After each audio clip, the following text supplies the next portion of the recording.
right. I don't think anyone's here because I just pressed start, but I'm scared out of my mind. Okay. So I don't have any idea what I'm doing, just so everybody knows that. I've never done this before. And yeah, I would like to be able to monitor this from my computer, but I don't see any way of doing that. I guess, let's see. We're notifying viewers that you're live. Oh, somebody joined. That's fantastic. I cannot read my phone from here, so I apologize for that. But hey, welcome to the BookTok Writers Group. This doesn't technically start for another 2 minutes, so I'm just kind of, going to give 2 minutes for, I just got on here early because I have no idea what I'm doing. Like, I seriously have no idea what I'm doing. But we've got submissions. I posted a prompt earlier this week, something I had just kind of started working on, just started brainstorming, and I posted that prompt, and I invited people to go to my website and finish the story and submit their finished version of that story on my website.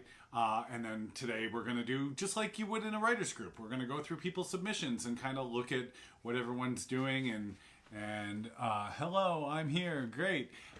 You are on my TV. That's really terrifying.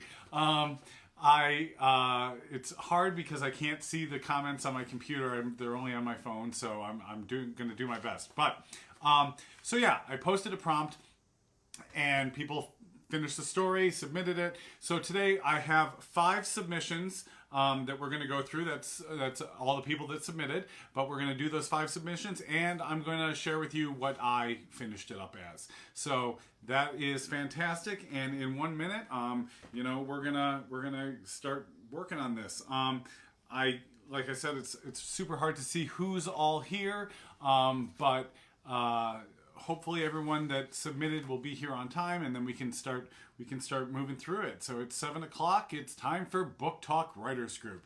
Now, the first thing I always do for any writers group or any writing of any kind is I have a very special bottle of apple juice. This is apple juice that I keep in a very special bottle, and we're gonna pour some of this healthy and nutritious apple juice, and cheers to the group for the stuff we're going to work on. So I'm going to start with the prompt. This is the prompt that I wrote and put up for everyone to work on. So we'll read that, and then we'll get into submissions. The prompt was, I crashed my car into the front door of the house on Jefferson Street. I wasn't drunk, but it was dark out, and I was distracted by the man with his hands around my throat. The whole not being able to breathe thing probably didn't help either. So that was the prompt, and we'll get right into it with, this is S.J. Rosalie. If I butcher your name, you be sure to tell me that I butchered your name, and I will genuinely feel bad about it. But that's where we are. So, starting with the story by S.J. Rosalie. She says, I take in a deep breath, my lungs on fire with each wheezing attempt, and I press my shaking palms along my throat and chest to stop the ache. The high-pitched ringing in my ears comes to an end, and I blink a few times as my vision returns. I crashed my car into the front door of the house on Jefferson Street. No, I'm not drunk, but it's dark outside, and I was distracted by the man who had his hands wrapped around my throat. The whole not being able to breathe thing didn't help either. The impact caused him to hit the windshield, and he's out cold. I should run, get as far away from the bastard as possible, but I stare at him instead, as light from the porch casts upon his face. There's a gash along his forehead, blood dripping down his nose and onto the dash. Tears sting my eyes. Don't let them fall. He doesn't deserve He doesn't deserve an ounce of sorrow from me. A husband who loves his wife wouldn't attempt to kill her. I'm just going to pause real quick because you just wait. Beeps sound from the dash camera before it dies, and I hold my head high while unfastening my seatbelt. I unclip it off the holder and take the memory card and secure the evidence that'll finally put him away for good into my bra. A stabbing pain shoots up my side as I twist to push the door open, and it hits a post. Fuck, I cough, laying back into my seat while holding my ribs. Then my pulse spikes the second Lenny shifts. Groaning, he gradually draws himself to the dashboard and checks his surroundings. You fucking bitch, he mumbles, glancing at me with one eye open, and a cold, menacing laugh rumbles from his chest, giving me the chills. He presses his hand to his forehead, then groans again, leaning onto the front passenger door. Why hasn't anyone come to check out the crash yet? Call the police. I can't stay in here with him any longer. He's too unpredictable. I grit my teeth and lift myself towards the center console, then cry out as I wiggle through the small space, falling into the back seat. He grabs my foot, then takes hold of my calf with his other hand. Let me go, Lenny! I yell, trying to get free. I get the back door open, scream for help at the top of my lungs. It quickly closes as Lenny climbs behind me, drags my body away, then grips my neck again. My eyes widen, his blood landing on my face, and I scratch at his hands, gasping for air. This is all your fault, Kira, he sobs. You could have prevented all of this. Tears spill over, my vision blurring. Then in a split second, the pressure on my throat is gone, and the air quickly fills my lungs. My heart is pounding in my ears, unsure what's happening until a woman with blonde hair hovers above me. Her lips are moving, but I can't hear what she's saying. I try to respond, but my voice croaks instead. Don't talk, sweetie, she says, her voice gradually getting louder. The police are coming. You're safe. I close my eyes and let out a shaky breath, my body relaxing for the first time in years. Finally. All right, so that was S.J. Rosalie, and I have to say, I apologize. My voice just does not do female voices. So when I'm reading and it's a female protagonist or a female character, I have one voice, and I'm sorry for that. But this was great, and a very fun direction to take it, to have it be like that, and have it be the husband, and have it, her trying to escape a clearly abusive relationship. I think this is fantastic. More likes can attract viewers. Keep it up. Okay. Sorry guys, I'm trying to figure this out on the fly. I also love that you didn't start with the prompt. I love that you put the prompt at the end of the first paragraph. That's a fantastic. You're the only one who did that, and I really like it. I when I first started reading, I was like, oh, she's not even gonna use the prompt. She's just gonna or he. I guess I'm using gender pronouns that are potentially not correct, so I apologize. I wasn't sure what was gonna, where the prompt was gonna come, and that was super exciting.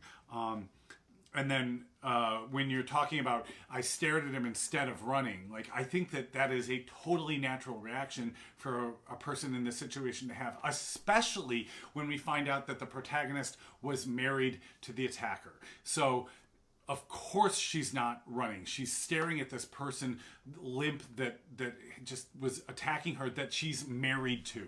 That's crazy. And, the line, a husband who loves his wife wouldn't attempt to kill her. Yeah, we're just gonna hold off on that one. So thank you so much for submitting. This is so fun. I honestly didn't know if I would get anyone to participate in this, but I love a good writers group. I love reading other people's ideas based on a single idea. I'm in another writers group, and we kind of do the same thing. It's like a prompt or a concept, and then it's, we dive into it, and I've been in writers groups before where it's all about like your work in progress, and you bring in like a chapter or a section of your work in progress, and everyone kind of critiques it, and that's super helpful for your work in progress. But in terms of working on craft, on actually just improving as a writer in general, having something like this where you start with a prompt, which is either a sentence to start with or a concept, or just a rule to follow, and then seeing what people do with that, it's really interesting, and it really gives a lot of good ideas, I think. So that's fantastic.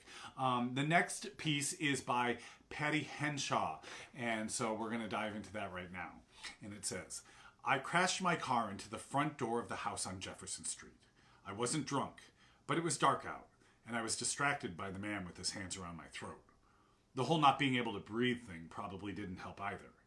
I hit my head on the steering wheel as I hit the house, because it was the only thing I could think to do. I love that. I love that. I was fast approaching being completely out of town. This way I could have witnesses. I was hoping it was enough to scare off whoever was trying to kill me. As I laid slumped over on the steering wheel, I heard the passenger door open and the heavy footsteps running away from my car. As I sat back up and the front porch light came on, I saw blood on my steering wheel. As I squinted through the blaring light, God, what a headache I was getting. What the hell, said the homeowner. An elderly couple stepped out as best they could onto what was left of their front porch. He had a shotgun in his hands, and he was aimed right at me. I put my hands in the air so he wouldn't shoot me. What do you think you're doing, young lady? It's 2:30 in the morning. I rolled down the window with one hand still up in the air, so I hoped he could hear me, because my throat was on fire from the choking I had just received.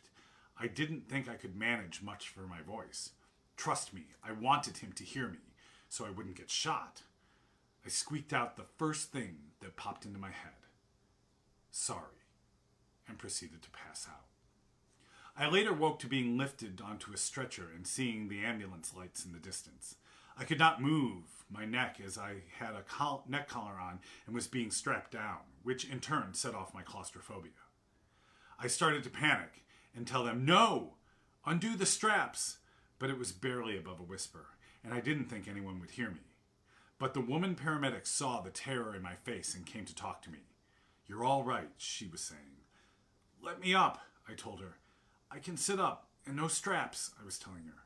She loosened them enough so that I could get my arms out and calm down then. A policeman was approaching us. As the paramedic was sitting me in an upright position.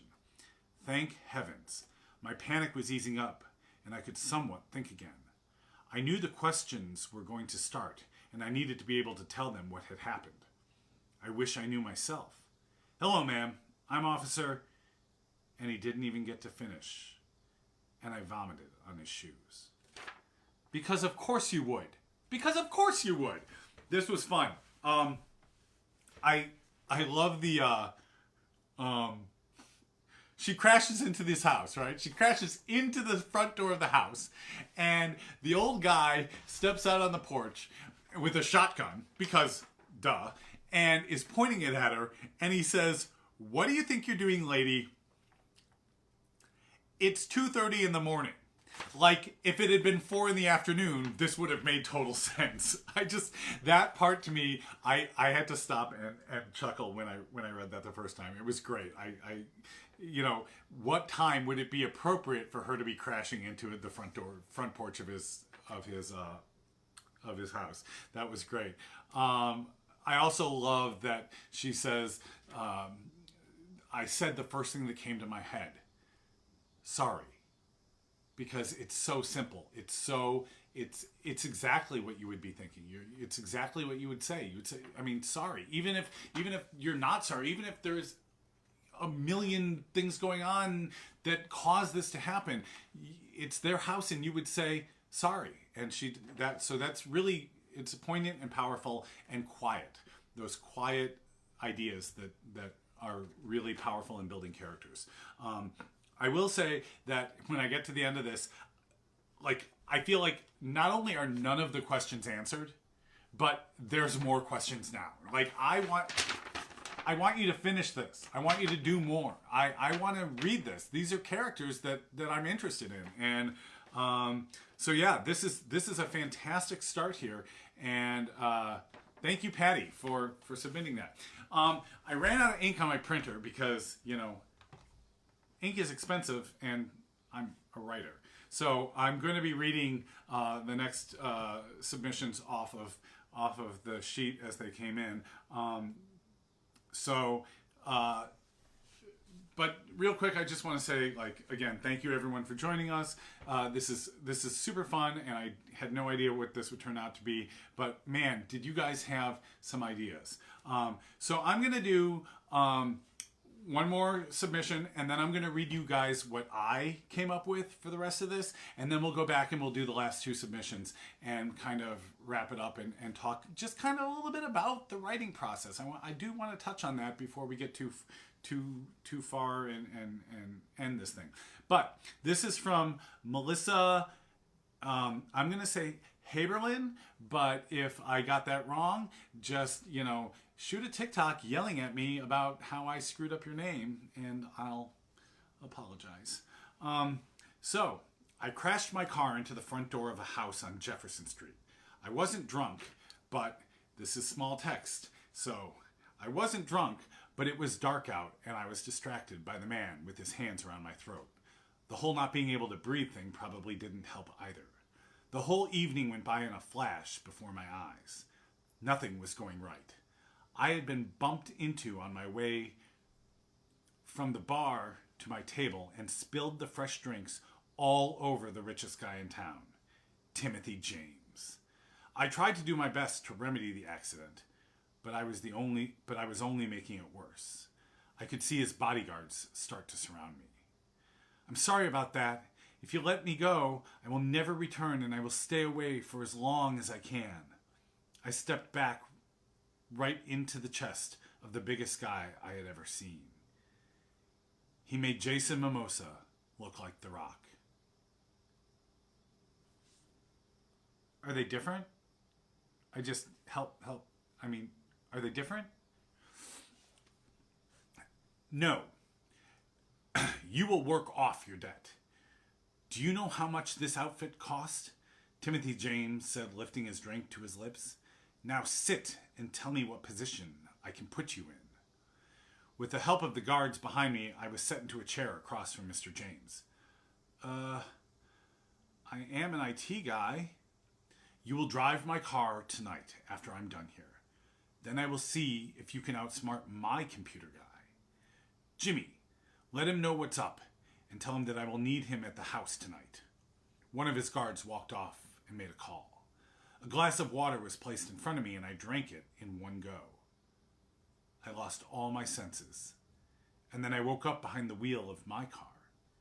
I started it up to head home because my head was killing me and I need some meds.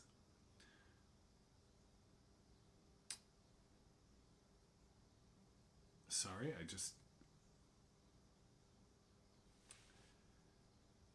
Oh man, let the night be over, please. I turned on the radio to give me something to listen to help me get home. Just as I turned onto Jefferson, I felt what I thought was my seatbelt tighten on my left. I reached to adjust when both sides of my neck had been wrapped by large hands. I couldn't make the bend on Jefferson, and I went engine first into the house on the curve. I could see my vision start to fade as my lungs tried to gasp for air. I faintly heard my horn going off when everything dimmed even more. I could see light through my closed eyelids and hear machines beeping around me. I blinked my eyes open, and to my surprise, Mr. James was standing at the door, talking to a cop. I just hired the guy and then he went missing. I think it was one of my guards not wanting his boyfriend to get fired by me. I think that's what happened to him, I heard him say. So this was super interesting because what we got, instead of a story about what happened after the accident, which is what most of us did, including myself, this was a story, apple juice, about what happened before the accident. And that's a totally different way of going, you know, leaving and having that accident be the climax as opposed to the inciting incident, or at least the main thing that we're following. So I really like that. I like the idea that he was set up to be put in this situation. He drank something that he wasn't supposed to. Clearly, it was laced. So yeah, taking this in a different direction and having the accident be the end of the story as opposed to the beginning of the story was I think a really fresh and a really unique way to handle this. And I applaud you, Melissa. That was a lot of fun, and I want to know more about Mr. Timothy James. He sounds like a bad guy. So we're gonna jump over real quick and apple juice. I'm going to read you what I put together. So I started writing this at work one day, just jotted down basically everything that was the prompt. I kind of was just jotting down at work. And then I actually went over and started writing it, fleshing it out on Twitter. So a lot of times when I have writer's block, I'll hop on Twitter because I find that the character count really kind of forces you to be succinct. So I have a book called Bishop Church that I'm working on, and it was actually started on Twitter. And the thing that I like about it is if you're going to write prose, like long form prose, like a novel, and you're writing it on Twitter, every line has to be engaging enough to engage your audience. Every line has to stand on its own, because on Twitter they're not necessarily going to see, you know, the whole string of it, and people can go back and find that, but it's not, you know, obvious from the get-go. So every line has to be engaging, and so I find that fun, and that's what I did here. So this is my take on the prompt. I crashed my car into the front door of the house on Jefferson Street. I wasn't drunk, but it was dark out, and I was distracted by the man with his hands around my throat. The whole not being able to breathe thing probably didn't help either. Plus, it's true that generally speaking, I'm not a very good driver. That said, I'd like to think that I'd have been able to avoid hitting a house if it hadn't been for the whole choking thing. I don't know. Maybe, maybe not. The accident was, well, bad, I guess. Thankfully, there was no one in the house. Honestly, no one lived in most of the houses on that block, or the neighborhood for that matter. Still, the car was totaled, and so was the guy trying to end my reservation with tomorrow. He made like the Kool-Aid man through the windshield and put himself to sleep in an umbrella stand in the foyer. I was okay, a little sore where the seatbelt caught my shoulder, and of course the thumbprints on my esophagus. That was annoying. As it turned out, the police were less interested in the wreck itself and more interested in why this kind fellow had felt the need to keep my neck warm with his firm grip. I told them that if they figured that out, I'd sure as hell like to know too. Did I know him? No. I hadn't dated him? I mean, maybe. Am I supposed to keep track of that kind of shit? Police always want you to remember stupid details like who you dated and why someone would want to kill you. I can't even keep track of my Netflix queue. They seemed to think that I should be able to answer at least a couple of these questions and suggested that I come down to the station to try to jog my memory. I explained that I was firmly against jogging, of any kind. Cardio is not my thing. The man should have been familiar, as it turns out. I was married to him for 6 years. At least, that's what they tell me. Divorced for 4 years since.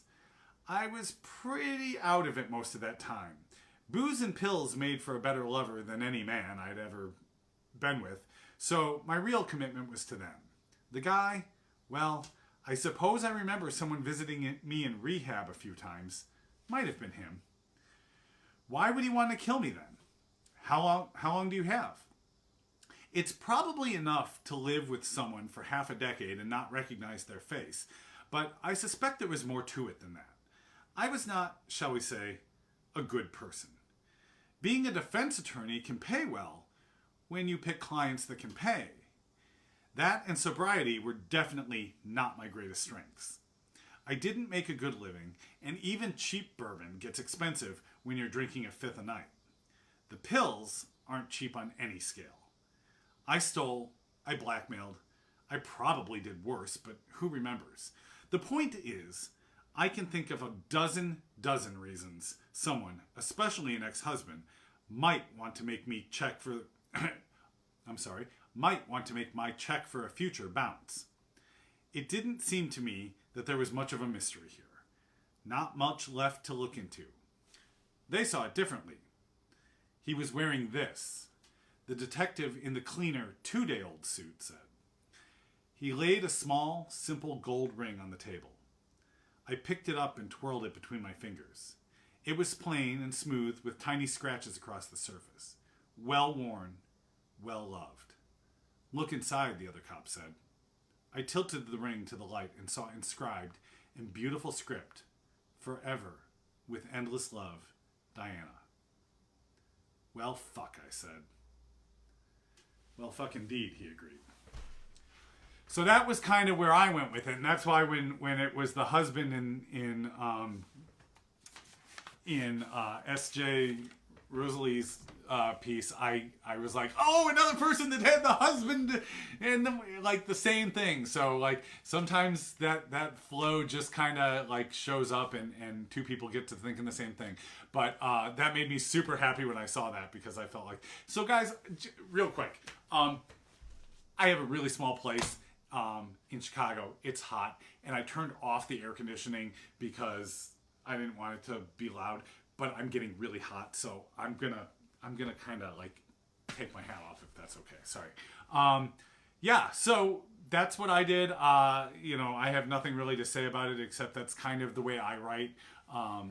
I try. There's a lot of sarcasm, and no one in my stories is good. There are no good guys or bad. I mean, there's bad guys and there's worse guys, right? And so, if you read Dark White, if you read, which is paperback and in Kindle version, if you read Malcolm Karma, Cold Turkey, which is on Kindle Vella, I keep saying Vellum, Kindle Vella, you'll see like all the characters are kind of not great people.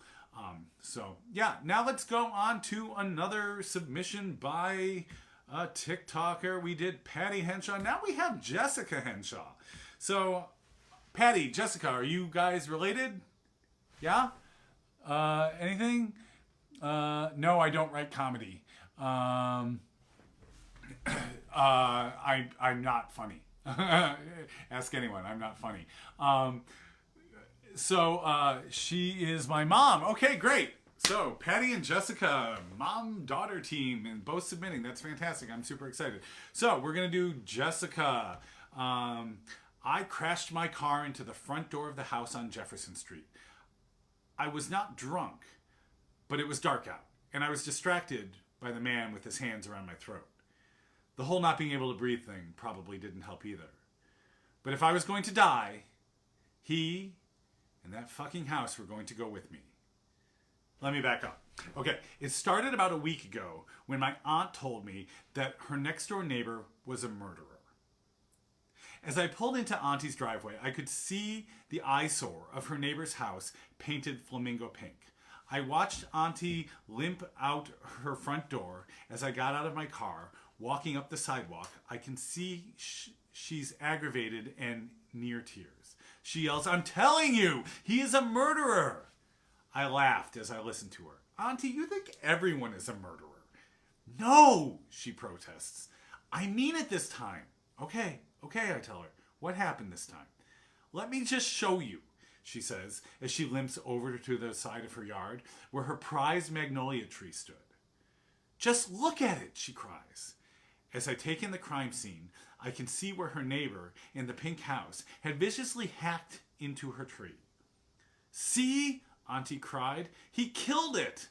As I stare in disbelief at the vandal in question, the vandal in question steps out of his front door and screams at me.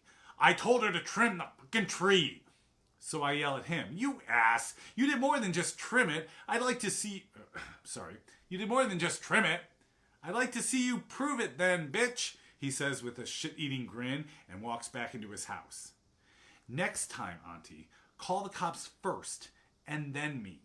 I take her inside and console her with a cup of coffee.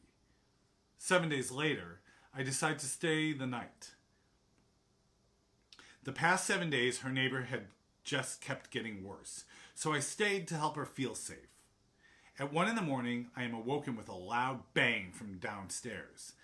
I hear my aunt cry out, "He's in the house!"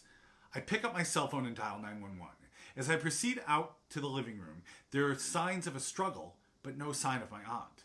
The dispatcher tells me to stay in the house, but I'm scared for her. And then I hear the front door slam, and I just know he has her. I don't know what to do, but I'm not going to leave her alone with him. I start for his house when I hear a gun go off. Oh no. I panic and get out and get into my car. My hands are shaking and it takes me forever to start the car. I peel out of the drive down the cul-de-sac. In my panic, I went the wrong way. I have to use the circle to turn around when he pops up from behind the back seat. "You're next," he says as he chokes me. I think I'm going to die. And then he and that fucking house are going with me, and I aim for his front door. This is great. So we have equal parts of the story, right? We understand what happens before and kind of during and after. But what I like about this is that we have a crazy person as a neighbor, and I think most of us have had a crazy person as a neighbor, so it's like super identifiable for the main character. But we also have an aunt that's a little bit crazy too. So it's like the poor protagonist is kind of stuck in the middle. Like, you know, yeah, the neighbor's crazy and he did something stupid and chopped at the tree, but like, you know, we've all had neighbors, you know, cut our bushes the wrong whatever. But she's also got the crazy aunt who thinks everyone's a murderer. So how are we gonna, like, you know, balance that? Like, yeah, you were a jerk and don't do that to my aunt's tree, but auntie, also you're kind of like a little nuts. But then it turns out the aunt is right. The aunt is right. He's a murderer. He's in her car. He's going to kill her. It's like a really great way to twist it, and you don't know who you want to believe. You don't know which side to kind of fall on, and it really kind of throws it at us at the end. And so that was a lot of fun. I love that. So yeah, we're gonna go now, and this is our last submission, and it just came in today, and it's Michael Kelso. You might know him from that '70s show. You know, he sat with the kids in the basement. Kelso, that was that '70s show, right? Someone tell me, was that '70s show? Anyway, so apple juice. So Michael writes, I crashed my car into the front door of the house on Jefferson Street. I wasn't drunk, but it was dark out, and I was distracted by the man with his hands around my throat.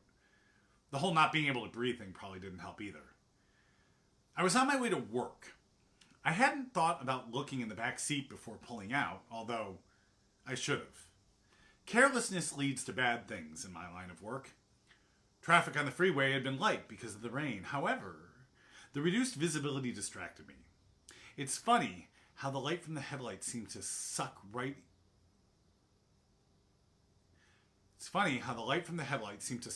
into the road and disappear.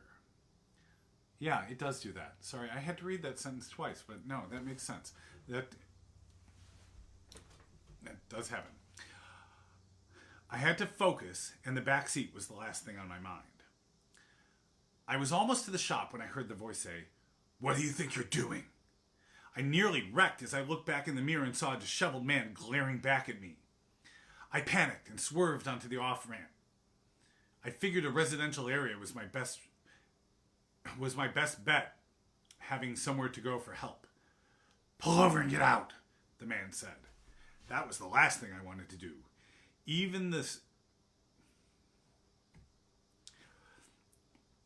Sorry guys, I'm having computer problems. That was the last thing I wanted to do. Even though the stench of alcohol and morning breath pouring from him made me consider it. I weaved my way through the streets, screeching tires at every turn, trying desperately to make him want to get out. "Stop," he said weakly. "Stop," he said weakly as we skidded through another turn, barely missing a head-on collision. I straightened out and was treated to the awesome sound of him vomiting all over the back seat. I sighed, thinking about the cleanup. He rose from his evacuation, not a happy camper. I said, "Stop!" he screamed as he wrapped his hands around my throat. My surprise was not only that he did it, but also how strong he was. My glances into the mirror showed a thin man that I don't think possessed the kind of power. I guess desperation will do that. Speaking of desperation, I was starting to see spots. Not good in any situation, but when driving a car at breakneck speeds through a neighborhood, it's exponentially worse. Usually, the sound of screeching tires and the smell of burnt rubber was exhilarating. Not when some psycho is using your neck as his personal squeeze toy. So that was kind of, that's interesting too, because, you know, it's like we were dropped into the middle of a chapter, right? Which is a fun thing to do for like a writer's group kind of situation, or even a short story situation. You know, I don't think that you always need to have a resolution to have a story be interesting. In fact, I think a lot of stories can be very interesting without a resolution. So, in fact, my version of this didn't really have a resolution. So it's kind of like we're dropped right in the middle. So we have him, we don't know who he is. He says, you know, not thinking to check the back seat is a bad idea in his line of work. What line of work is that? Is he private security? Is he military? Is he a spy? Is he an assassin? Is he a gangster? Who knows? We know that there's like a kind of interesting, mysterious guy that does something that he should be checking his back seat, but he didn't. And then we have this other guy pop up, and we don't know who either of these people are. And at the end of the story, we don't know who either of these people are. But what we do know is that there was an emotional reaction. Like we can picture this. I can picture this. I can picture the scrawny, disheveled man who reeks of alcohol and is vomiting in the back seat and now trying to kill him because he's, you know, swerving the car all over the place. So we've got two characters that we don't know a whole lot about, but we can suddenly put ourselves in that position. And that's actually, that threading the needle like that is something that takes a lot of talent. And I think you did a pretty good job. Obviously with all of these stories, these were, you know, first drafts. None of us wrote this, edited it, sent it to beta readers. This was like, you slap something down, you send it in. This is Writers Group. We are just looking at a first draft. We are trying to just kind of see what comes to mind and test our writing chops.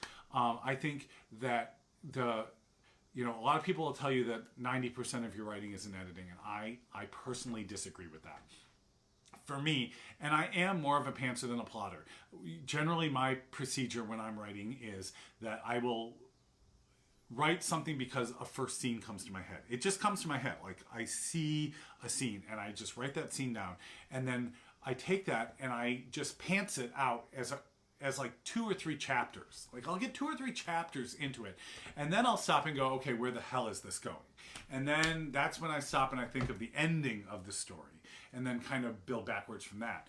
But I don't outline. I don't do a lot of crazy stuff like that. But not that if you outline you're crazy, you are, but not, you know, that's not what I'm saying. You're crazy.